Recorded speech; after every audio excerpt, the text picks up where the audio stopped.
আজকে আমাদের বিবেকানন্দ ক্লাবের অনুষ্ঠান। তো আমাদের অনুষ্ঠানে সকাল থেকে বহু মানুষ এসছে। তো আমাদের মধ্যে একজন শ্রদ্ধেয় অত্যন্ত সিনিয়র মানুষ, আর এই অঞ্চলের সবার সঙ্গে প্রায় ওনার কম বেশি সবার পরিচিত। আমরা যাদের বয়োজ্যেষ্ঠ মানুষ যারা সবাই চেনে। তো আমি ওনার থেকে দু চার কথা জানতে চাইবো যে আমাদের বিবেকানন্দ ক্লাব বহু পুরনো ক্লাব।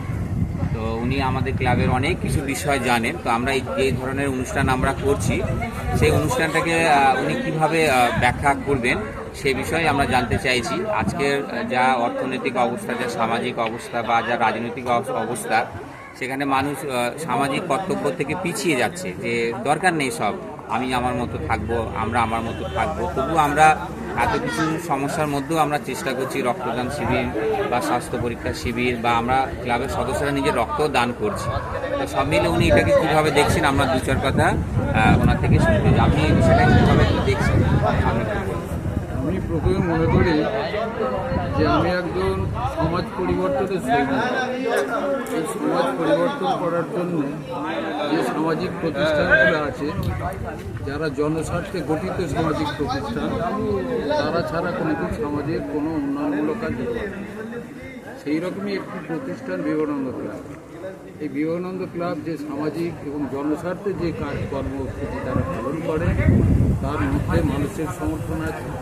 সেই সমর্থন আছে বলেই আমিও এখানে যতটুকু আমার এই বয়সে দাঁড়িয়ে আমি সহযোগিতার হাত বাড়িয়ে দিই। বয়সে অনেক হয়ে গেছে, তবুও ভালোবাসা আছে।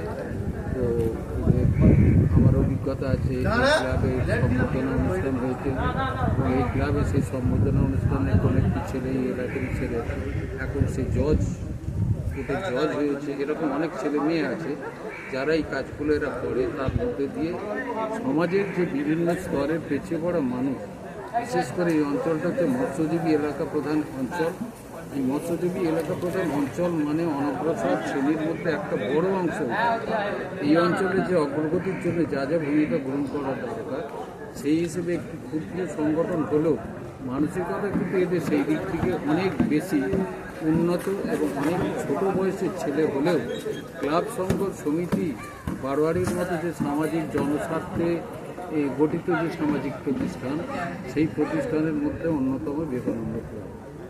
আচ্ছা, আপনি নিশ্চয়ই জানবেন যে আমরা এত সমাজের সেবা করার পরেও আমাদের নামে, ক্লাব মেম্বারদের নামে একটা মানে ভুয়ো মামলা দেয়া হচ্ছে। আমরা মামলা খেয়েছি, এটা কি মানে আমাদের এটা উপহার হিসাবে দেয়া হলো যে আমরা জনসেবা করছি, অথচ আমাদের নামেই মামলা মকদ্দমা দেয়া হচ্ছে? এটা কি আমাদের একটা উপহার হিসাবে আমাদের তাদেরকে দিল, না আমরা এটাকে কিছু না মনে করে এগিয়ে যাব?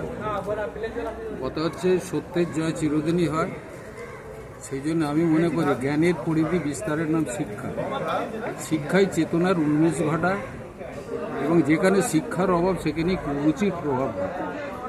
এই যাদের মধ্যে কুরুচি আছে তারা কোনো জিনিস ভালো চোখে সাদা চোখে দেখতে পারে না। চোখে যেমন চোখ দিয়ে যেমন দুঃখ পেলে জল গড়ায়, জানাবেন চোখ দিয়ে যেমন দুঃখ পেলে জল গড়ায়, তেমন এই চোখের মধ্যে দিয়ে কিন্তু ক্ষোভের বহিঃপ্রকাশ ঘটে, আগুন জ্বলে। সেই জন্যে পেছিয়ে পড়ার ব্যাপার নেই। বিদ্যাসাগরের মতো মনীষীর লোকেরাও অনেক সমালোচনার সম্মুখীন হয়েছে, আমরা এটা দেখেছি, জেনেছি। এবং এই বর্তমান যে প্রজন্ম, এই প্রজন্মের মধ্যে যাতে এই বিস্তারটা করে যে শত্রু মিত্র চেনার ব্যাপার।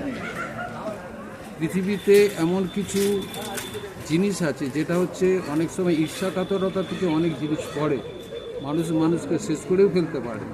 আবার এই ঈর্ষাকাতরতা কিন্তু পরাজয় ঘটে, সত্যের জয়। সেই জন্য কোনো ভয় পাওয়ার ব্যাপার নেই। সূর্য যেমন আছে অন্ধকার কাটাবার জন্য, তেমন ভালো কাজের জন্য মানুষের সমর্থন আছে। অনেক অনেক আমাদের ধন্যবাদ, ওনাকে শ্রদ্ধা জানাচ্ছি আমাদের এত সুন্দরভাবে ব্যাখ্যা করার জন্য। তো আমরা অন্য একজন ব্যক্তিকে আমরা পেয়েছি।